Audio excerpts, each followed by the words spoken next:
এবার কোরবানিতে বাংলা স্ট্রিমের অনেক স্টার সুপারস্টারের মুভি রিলিজ পাওয়ার কথা থাকলেও তুফানের হাইপের কাছে সরে গেছে প্রায় সবাই।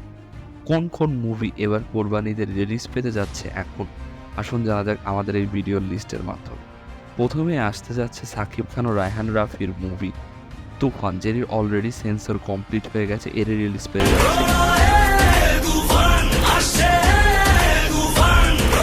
সাকিব খানের বহুল প্রতীক্ষিত তুফান মুভির অপোজিটে নামাচ্ছেন এমডি ইকবাল তার মুভির রিভেঞ্জ, যেখানে অভিনয় করেছেন রওশন ও বুবলি। বাবা, লালা যেভাবে আমাকে বিশ্বাস করে পচা কাঁচা মাংস খায়, ঠিক সেইভাবে আপনাকে চার হাত পায়ে ভর দিয়ে জিভ দিয়ে চেটে চেটে ওই মাংসগুলো। পশ্চিমবঙ্গের অন্যতম জনপ্রিয় অভিনেত্রী কৌশালীর সঙ্গে বাংলায় নতুন হিরোর আবির্ভাব হতে যাচ্ছে ডার্ক ওয়ার্ল্ড মুভির মাধ্যমে। এই নবাগত হিরোর মুভি রিলিজ পেতে যাচ্ছে এবার কোরবানিতে, যেটি অলরেডি সেন্সর হয়ে গেছে। আচ্ছা বলো তো, তুমি আমাকে দেখে ভয় পাও কেন? হায় আল্লাহ, ভয় পাবো না কেন? আপনার চোখ দুইটা পুরা বিড়ালের মতো। তুমি ভয় পাও না? এমন মামলা ও পূজাচিরি জুটিবদ্ধভাবে এবার কোরবানিতে নিয়ে আসতে যাচ্ছেন তাদের মুভি আগন্তুক।